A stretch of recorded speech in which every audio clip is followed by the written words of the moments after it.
Let's understand the world a little better. I'm your host, Simon Wunderlich, and with me is Dr. Philip Roscoe. He's an academic and author of several books on economics, his latest one being How to Build a Stock Exchange. Today, we want to understand finance and stock exchanges a little better. And let me therefore dive right in and ask you, why do you think finance is important? Why should we care? Well, I think finance rules our world, doesn't it? Perhaps it depends exactly where you're standing, but I mean the whole shape of the society that we live in, especially since the 1980s, the shape of the crises that we're facing in various different ways, all of them can be tied to in some shape or form to finance. And I think that's why we really need to know what's going on. And we need to be able to take it to pieces a little bit and understand that it's not just this big kind of, monolithic thing that we have to somehow work around, but actually we made it and we can remake it if we so wish. How does it shape our world, though? How was it first created? I think it was just for exchange. So, if somebody wants to, let's say, have a part of a business or else, I could buy it from him. But how does it change the business or the world? Well, okay. Let's kind of park the second bit of the question as how it was created because I actually don't think that's correct what you just said. So let's kind of come back to that because that's a sort of foundation myth of finance. How does it change the world? Well, look, it's better to take kind of contemporary examples or what have you. So in the UK at the moment, you may be aware, particularly in England, I should say, Scotland is spared this. There's a big problem with pollution in rivers. There's a problem with water supply. There's a problem with sewage, effluents on beaches and so forth. The surfers are getting angry. We have kind of 80s rock stars protesting about bad water, and it's becoming a big issue.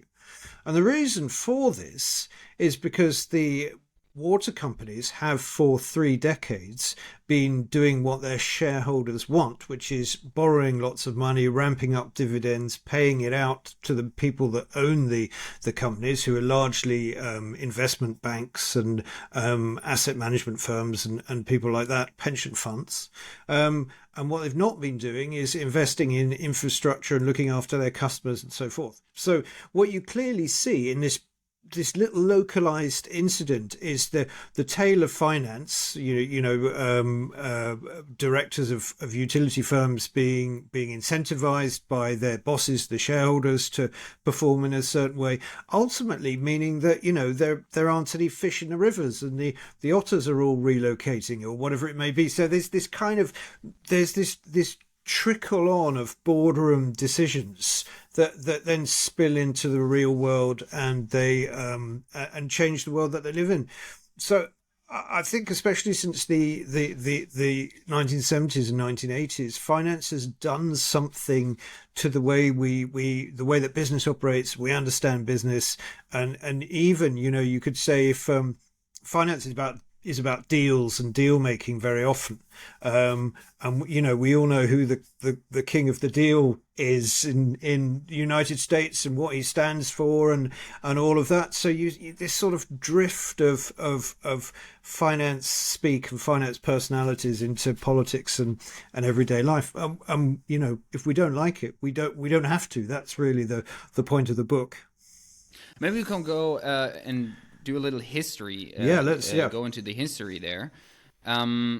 You said in the 17th century, there already were exchanges, or there already were financial markets. Yes. When did it start?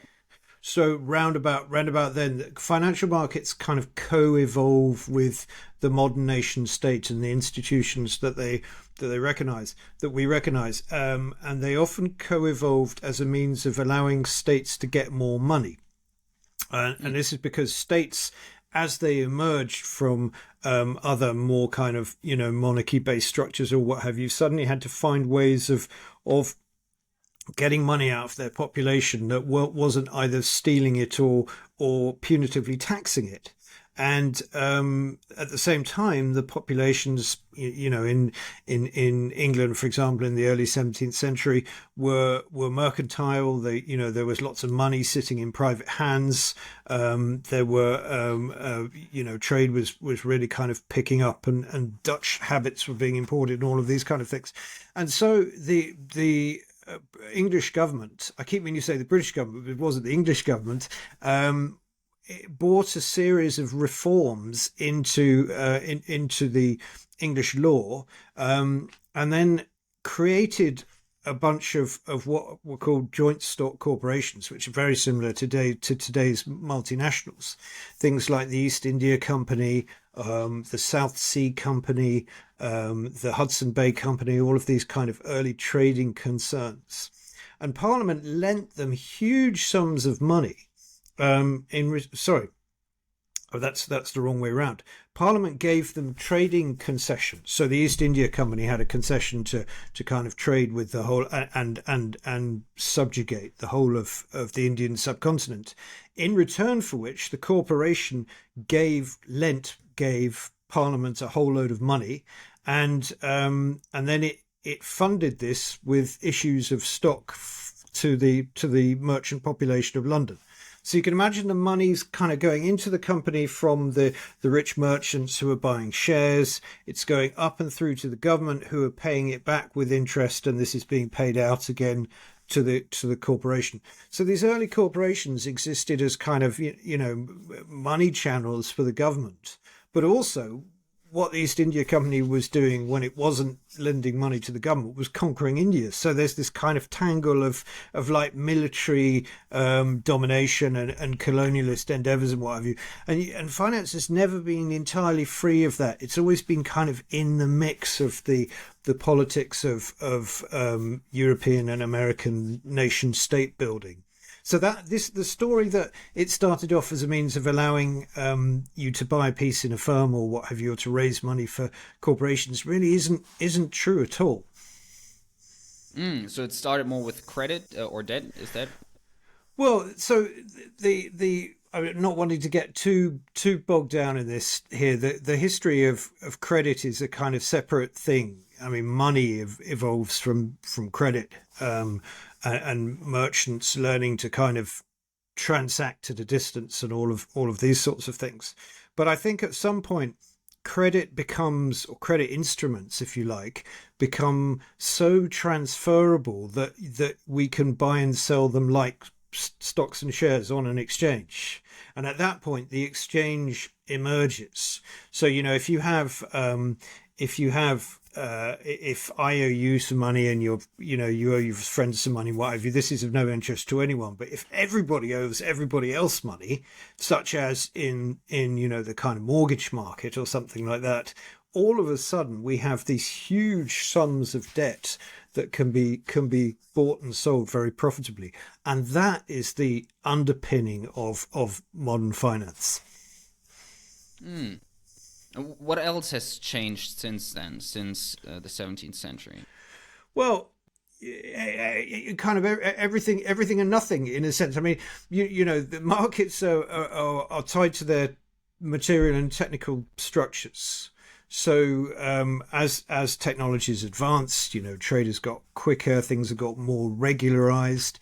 So there's a lovely example from a guy called Alex Prader, who's a sociologist in London, who looks at the stock ticker. And the stock ticker is, you remember the ticker tape parades that astronauts and footballers used to have back in the sort of 60s and 70s. You see old films of them and they're throwing these long strips of tape out of the window, yeah?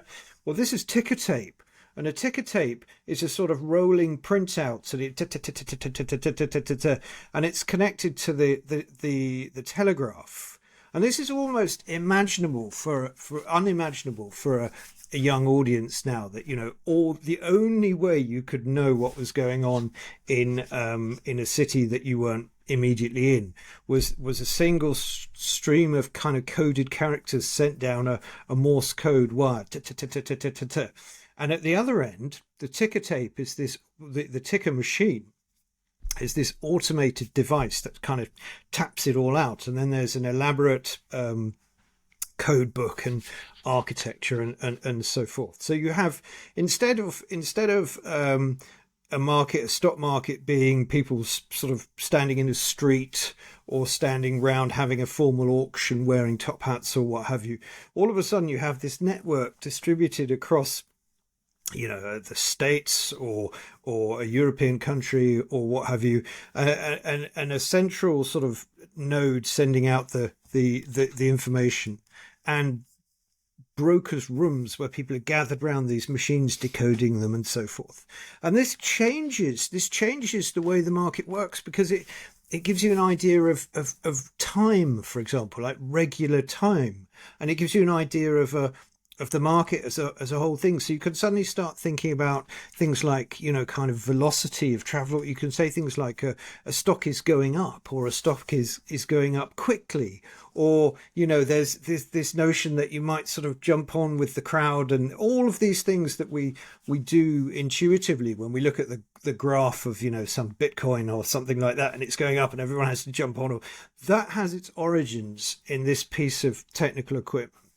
So, for 400 years, there have been these technological advances written into the structure of markets, until eventually we get to a point where there aren't any people in the market at all. They're just kind of algorithms connected by fiberglass cables, trading with each other at light speed. But they're still basically doing the same thing as the people milling around in the street in London in 1695 or whenever the London Stock Exchange started off.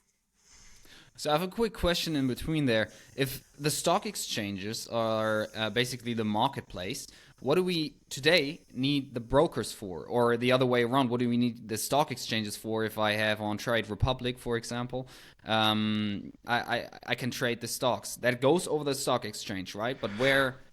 Well, why yes, have the yes, middleman? no, yes, no is the answer to that. A lot of it doesn't go to the stock exchange. A lot of it is settled by the broker, or not even settled by the broker, is kind of recorded as if the broker has settled it, but isn't quite. So nominally, in the sort of theory of all of this, the brokers are the buyers and sellers on the exchange. The exchange is the kind of place. It could be a room. It could be a big hall. It could be a street. These days it looks like a server. And it's going to have some settlement mechanisms in it, so there'll be some algorithms that decide how things are actually bought and sold, and how information flow is transmitted to counterparties and so forth. And then it's the brokers that do the buying and selling, and they do the buying and selling to other middlemen, intermediaries called market makers, who maybe buy and sell on their own account for to try and make a profit, but they take some risk, and they make sure there's always a market. And so you want to sell a stock, you send it to your broker via your phone, ask your broker to do it. The broker transmits the order to the market maker. The market maker enacts it, sells it to my broker, and the stock exchange kind of makes a record and transmits the data and makes sure everything's legitimate. However, if my broker happens to be your broker, it's quite likely that the broker will just sell directly to me. And if my broker happens to be your broker and it thinks that I might want to buy tomorrow, it's quite likely that it might just buy the stock itself, or indeed it might not even buy the stock. It might kind of mark your account as if you've sold it, but in fact, the stock's never been transacted in. So we have this kind of peculiar layer of separateness from the exchange as kind of private investors. And this is what everyone discovered. You remember the kind of Robin Hood GameStop thing a couple of years ago. This is what everyone suddenly discovered, is that actually, that they hadn't bought or sold the stock, or they couldn't buy and sell the stock as they thought that they could. So suddenly it was revealed there's a whole sort of interaction of politics and power in those sorts of relationships. So could you see stock exchanges being replaced in the future? Well, no, I don't think so. I think they, in some shape or form, they perform two important a function. And I'm being a little bit naughty again here because I'm sort of compressing several types of exchange into one. So the really big beasts are debt exchanges, bond exchanges, and these are big enough to unseat a government. So again, looking at the UK, if you remember the last autumn, just about this time last year, very short-lived administration under Liz Truss and her new Chancellor Kwasi Kwarteng, who effectively blew up the bond market, and they were out within what, days, weeks, I don't remember exactly how long. These are and the replacement gang, their first message was, we're sensible, we're grown up, we've got everything under control, don't panic.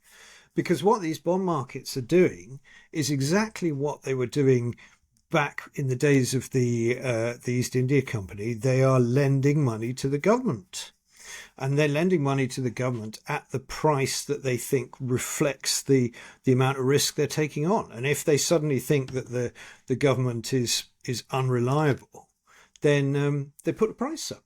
And if you're really heavily indebted as a nation because you've just had COVID and there's a war on and gas has gone through the roof and all of these kind of things, this is like when you've borrowed everything you can to mortgage your house, and then the interest rates go up, and suddenly that's a real problem.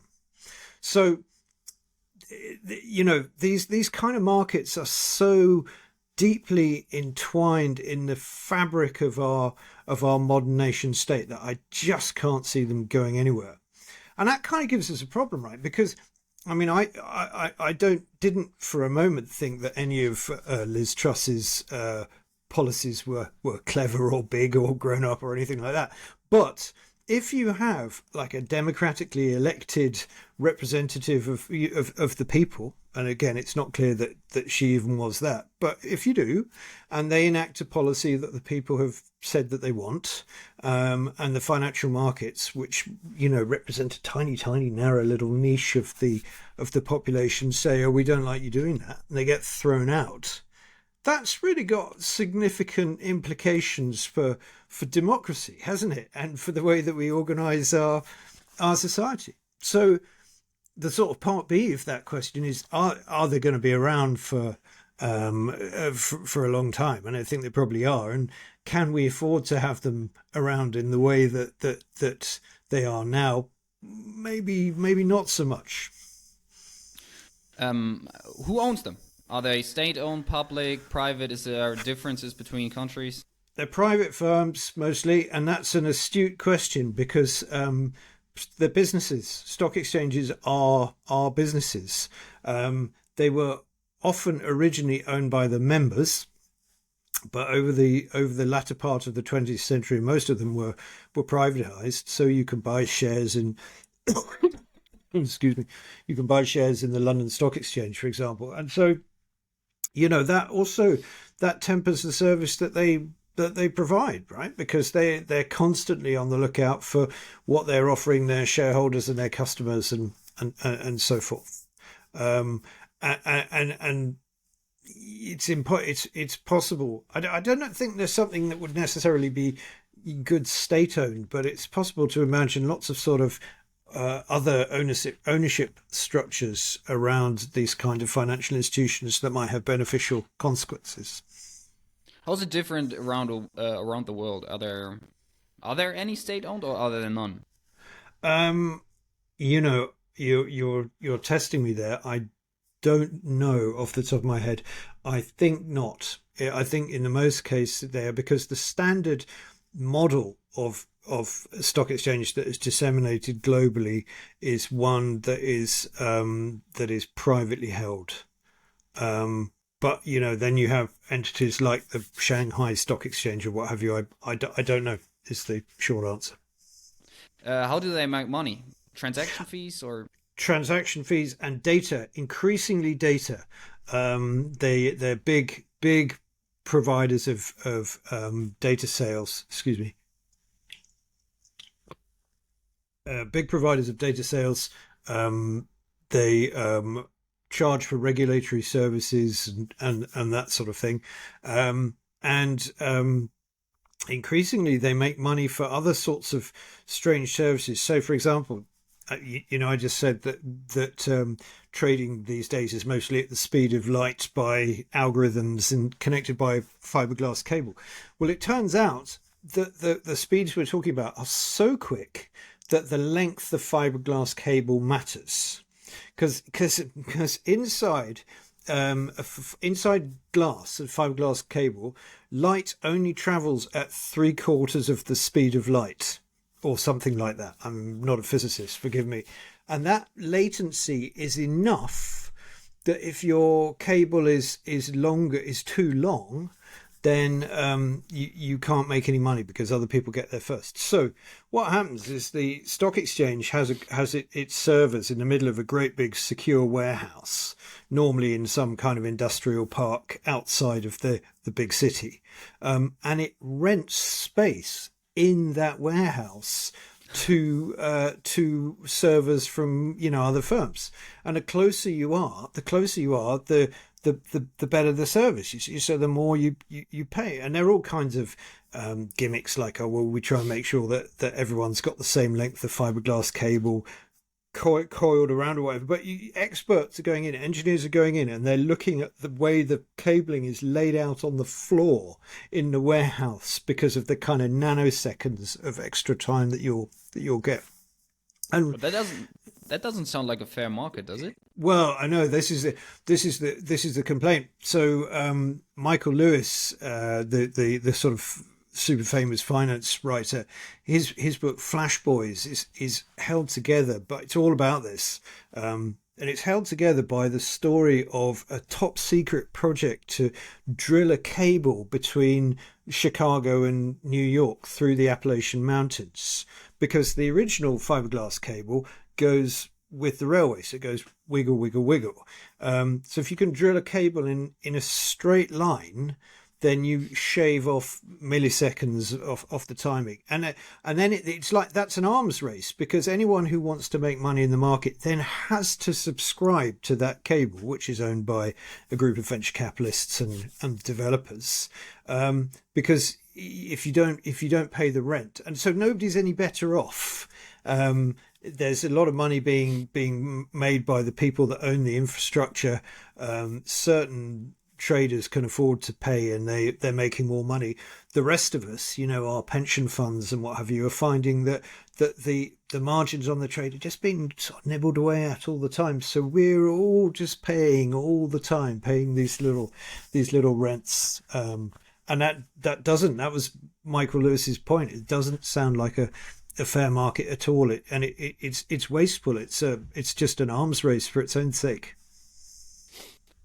Are there any other differences in between stock exchanges around the world? Any maybe more innovative or newer ones?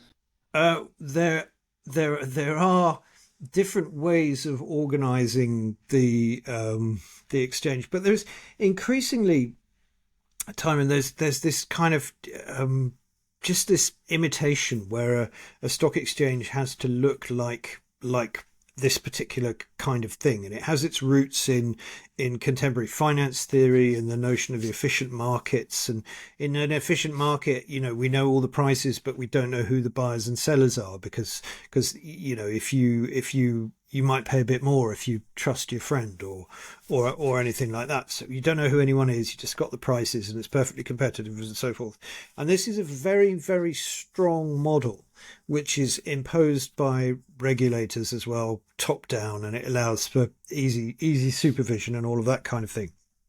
But there are differences. In London, the London Stock Exchange's junior market, which is called AIM, which was set up in the mid-90s, and this is kind of, my book is held together by the story of this and another market formed in the 90s. But the AIM explicitly doesn't have this kind of model, because it doesn't work for smaller companies, because there isn't enough trade to make it work. The real problem with smaller companies is information flow. And so the AIM market is built in a way where you have kind of the brokers are effectively guaranteeing the quality of the stock that they're bringing to market, that they're selling. So you have a market that's explicitly built on social relationships, which is much more like the kind of, market you might imagine if you were in industry, or if you're, at the farmer's market or whatever it might be. The producers, and you see and they're all keeping an eye on each other, and you see what they're selling. And that model was very successful in the late 90s, and that too has been imitated around the place as a kind of smaller scale financial market for junior companies. So that's another possibility, and there are other kind of ways you can think about a market with algorithms building order books and building books up over periods of time, and it really depends what you want them to do. You can build them quite specifically. Do they ever go bankrupt? Oh yes. Well, I think small ones, yeah. Obviously, the New York Stock Exchange is never going to go bust. In fact, and this is an interesting story, the Chicago Mercantile Exchange nearly went bust in the now let me think, in the late 1990s, I think it was, but it doesn't really matter. What matters is that the banks that were standing behind the brokers. This is another interesting little factoid, is that the brokers we talked about are often quite small, but they're backed by massive international banks, and that means that they have the credit worthiness of the bank, so they can buy and sell as if they were much bigger entities. Anyway, a couple of these brokers went so spectacularly bust that the banks failed. And this must have been in the crash of the 1980s. And because the banks failed, the Mercantile Exchange was almost not going to be able to open the next morning. And the chairman, who's this guy called Leo Melamed, who's one of like the sort of great big beasts of American finance in the middle of the 20th century, was up all night ringing his friends up, and there's this conversation recorded a couple of minutes before the exchange is due to open, and he's saying he's on the phone to a bank, and he's saying, "Come on, you're not going to let a lousy couple of $100 million bankrupt the Merc." And she's like, "I'm sorry, there's nothing I could do." And at that point, the chairman of the bank walked into the office behind the person on the phone. And the chairman and Leo, of course, were all buddies, and the 200 million came through, and the exchange opened. So in the end, it comes down, even with all this pretense of it being kind of a perfect market and everyone sort of not knowing anyone or what have you, the fact that these things stay in place is driven by the fact that they're maintained by a financial elite who know each other and look out for each other. And the small ones are always going bust, little kind of startup markets to trade wood pulp or something like that. They don't get off the ground often. For startups, there's a market? Yeah, I think lots of people. Sorry, I'll ask the question again. There's a public market for startups? Oh, right, yes. There are markets that specialize in early stage companies, but that wasn't what I meant. What I meant was that people start markets quite regularly, often to try and fix social problems, and they usually haven't kind of got the recipe quite right, and then the market goes bust or whatever it may be. So these they're businesses, and they do fail, and they do behave as if failure is a danger that they have to avoid. Could you quickly explain what a PE multiple is? Oh yeah, sure. A price earning multiple is so your price of your share and the earnings per share, which is very roughly the profits of the firm divided by the number of shares. So a share, just to be really precise about this, a share is a legal claim on the future revenues of the firm. So if your firm has 100 shares, and you spread them all out, everyone who's got a share is entitled to 100th of all profits ever going forward. It's not a claim on the ownership of the company, and that's kind of an important point to be tucked away. But so the earnings per share is a kind of multiple of how much you're paying. It's a measure of how much you're paying for those earnings, and so in a kind of slow, solid sort of industry, you might hope to pay, I don't know, 5, 6, 7 times earnings, something like that, which would suggest that you're making, what, I don't know, 12% a year or something. That would be a good margin for a kind of boring dividend paying business. Often people will pay more because they think the businesses have growth prospects or what have you, and sometimes a great deal more. But you see, if you're a clever chief executive, you never actually, of a kind of high tech startup or whatever, you never actually let yourself get into profit. Because not only do you pay tax, but also people are able to say, well, that's a high PE ratio. If you're not making any profits, you're not making any earnings per share, then you're not measurable on these normal kind of calculations, and you can tell all the stories you want about how you're going to be the next company circling the world with your luggage or whatever it may be. So there's a cunning game about PE ratios that entrepreneurs play. So it's a way to measure, in a way, the quality also of a business. Well, no, I don't think you or can. Quality and growth, the value of a business in the end. It's value. It's a measure of investment returns. That's what it is.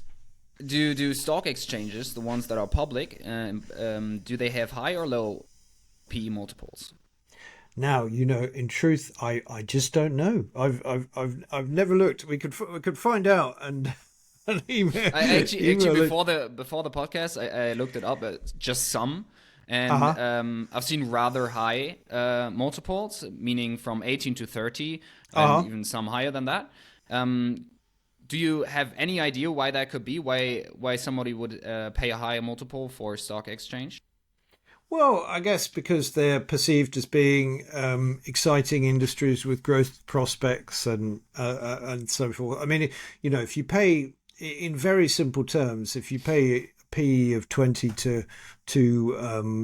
on your investment, and the firm doesn't ever change, it's going to take you 20 years to kind of get your money back or whatever. It's a long payoff.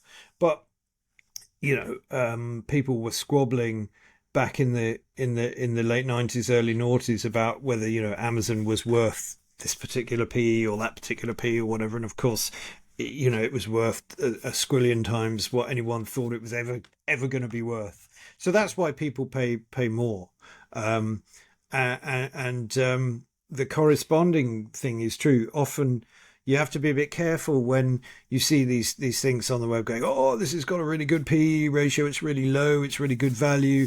But it might be because everyone knows it's a dog, and everyone's selling the shares. And so there's a bit of a kind of, sucker's game on that side as well.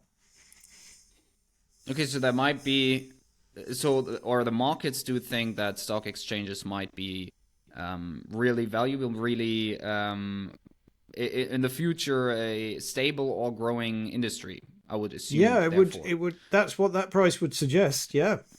Okay. Now your book is called How to Build a Stock Exchange. Yes. How would you build a stock exchange, a new one up? What would you do different? It's kind of a bit of a mischievous title because the one thing it doesn't tell you is how to build a stock exchange. What would I do? I'm an academic and I'm good at writing books and I'm not good at organizing things, so I would never have the confidence or the hubris to try. But I think, and I have, this is partly based on my own research and partly kind of filled out by my own empirical observations. But what it seems to me entrepreneurs often do when they decide they're going to build a stock exchange. And you'd be surprised how many people think that they might have a go at setting up something like this. They go for the kind of better mousetrap strategy, if you know what I mean by that. They go for the infrastructure. They spend money. They raise money from investors, and they spend it on. These days you have to kind of do a deal with a big exchange provider to license some of their stuff, but you still have to buy a lot of software. It's very complicated. You have to talk to the regulators, what have you, and it's a sort of build it and they will come strategy. And what it seems to me that these entrepreneurs usually find is that they build it at great expense to their investors, and then the users don't come. And the reason the users don't come is often really banal. Like they don't trust the new service, or they don't understand it. There was one I talked to that was I can't remember the precise details, but it was about getting rubbish recycling, because you when you fill your skip with builders rubbish and whatever, it goes off and it's been recycled. There is a market in recyclables, but it doesn't work very well. So this idea that you could kind of have a exchange for recyclables, but the trouble is the people that buy and sell recyclables are not financial traders. They're blokes with yards full of skips and mounds of rubbish and cranes, and that's the world they understand. And they worry, not unreasonably, that if they lose their rubbish, they will also lose their jobs, and so they don't sign up to the new entity. And I think what distinguished it, again, this exchange, the London Stock Exchange's aim that I talk about, is these guys spent a year, 18 months, doing kind of consultation processes with the financial community. They talked the exchange into being. Before they ever launched it, before they had any infrastructure or anything like that, they just talked and talked and talked and talked. And they recruited this body of support and this kind of narrative around the market before they'd even begun. And then when they did begin, the thing worked, because people understood it and they came and they used it, and the structures of kind of social connection that are essential in underpinning any market, irrespective of how the designers try and make it, were in place. And I think that's what you have to tackle first. That's really hard, though. Raising some money from investors and buying a load of fancy gear, that's actually quite straightforward. Persuading an entire community that they need to work with each other in a different way and coordinate their activities around a market, that's tough. Why? There's one question I always wondered. Why aren't the big companies, at least, listed on all the big exchanges? What are the downsides to being listed on an exchange? Why aren't you listed everywhere? Well, it's very expensive. You have to pay fees, you have to meet regulatory requirements, and what extra would you get? I mean, if you're a really big company, then the reason you want to be listed is to access big wells of institutional capital, and those exist in a handful of places. So if you're listed in New York, really, do you need to be listed anywhere else? Probably not. You can have everything you need in New York, and if anyone who's not there wants a piece of you, they have to come to you. So I think it's just cost, and it's tremendously costly for the executives maintaining those relationships.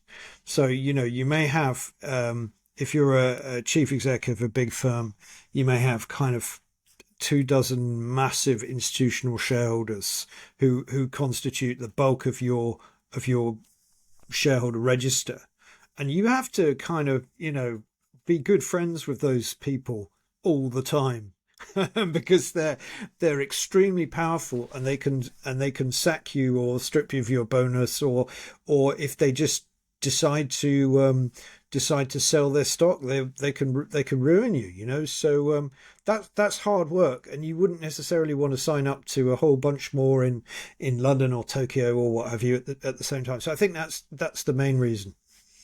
Okay, interesting. Beforehand, you mentioned a few, but what are in general the problems you see with current financial markets or with stock exchanges the way they are built right now? Well, I think everything I've just mentioned, in a sense, is part of the problem. That these are an elite concern, and they have their own agenda. They force businesses, or they encourage businesses to act in a particular way. I mean, again, a nice little example I've picked up along the way, but do you remember Blockbuster Video? That used to it had hundreds of shops and it employed thousands of people, and it was all over America and Europe and what have you. The replacement now is Netflix, which really doesn't have anything. It rents server capacity. It has a small group of coders. It kind of expropriates content, and the actors and what have you are all on strike at the moment because of they disagree with the licensing terms around Netflix. So it's a completely different corporate approach to effectively provide the same service, which is let people watch films that they want to watch. And I think that I think this is destructive, and I think the things that we've had to get used to, like the end of careers and endemic gig work and all of these kind of problems, are related to the way that finance it interacts with business, and the problems I mentioned earlier about kind of infrastructure provision, problems about outcomes for borrowers, debtors that are often highly classed, raced, people are excluded, all of these kind of things. Finance, certainly at its worst, is a self-serving kind of elite preoccupation, and I think that's problematic. Could you elaborate more on the Netflix Blockbuster example? Because I didn't really understand what was destructive there necessarily. Isn't it a better product now for consumers as well? Yeah, I mean, it depends upon a different set of technological underpinnings, right? So you can't imagine a Netflix. I mean, it's better in as much as you can watch stuff on demand without having to go to the store. And is it cheaper? It probably is. It probably is cheaper in the long run, depending on how much you watch. But it's not better for the producers of the material, because they're all on strike because they say they can't make a living. It's not better for the people that work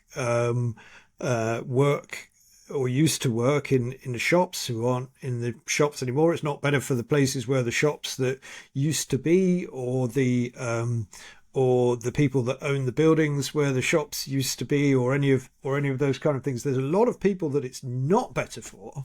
The people that it is better for are shareholders and possibly consumers, though I'm not entirely convinced by that. But maybe that's just because I'm an old man and the stuff I want to look at is never on Netflix. I don't know. Do you have a favorite stock exchange? Is that That would be pretty niche, wouldn't it? No, I don't. I don't think I'm enough of a train spotter to have a favorite stock exchange. okay? Then we'll go over to. Or wait, let me first ask you: is there anything I should have asked, or anything you want to add? No, I think you've asked a lot. I'm happy for you to just carry on taking us along this journey. Okay, then we'll go over to the second segment, which is some rapid fire questions. So Okay. if you could please answer in around 2 to 3 sentences, that would be great. If you had a big poster, let's say on Times Square, everybody would see it in the middle of the city. What would you put on it? What would you write on it? Oh, good Lord. Who knows? You can think a little if you want, or we'll just um, carry on. I have no idea. Okay, that's something you can put on there as well. And that's uh, actually would probably be, yeah, that's right. That's right. Don't ever ask me for an icebreaker. This is like one of those horrible icebreakers, and I never have the answer. okay. Do you have a favorite quote? Do I have a favorite quote? Um, you know, this is a really silly thing. It's not literary or anything like that. But when I did my PhD, I was interviewing private investors, and this guy said it always takes longer than what you think. And I just, that's like a little method. I Good. think that is my favorite quote. It always takes longer than what you think. That's great, especially coming from a real life source. um, a controversial opinion, I believe, what almost nobody else does. A controversial opinion that almost nobody else has. Uh, no.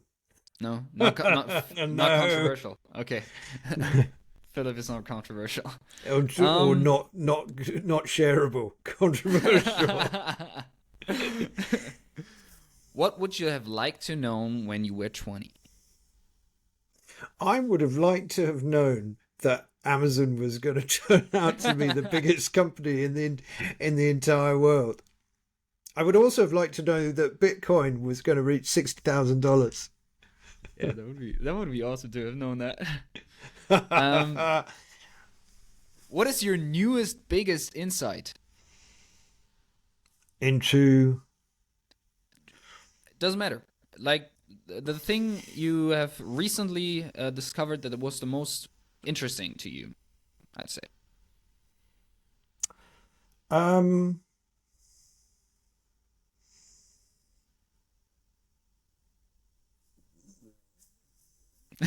Okay, well we'll go to the next one. That's no problem. you're not doing well on your rapid fire question. Um, okay, we kind of already had that in the longer version, but maybe in 2 or 3 sentences. What's the biggest problem in your area, or what's the biggest problem you see in finance at the moment?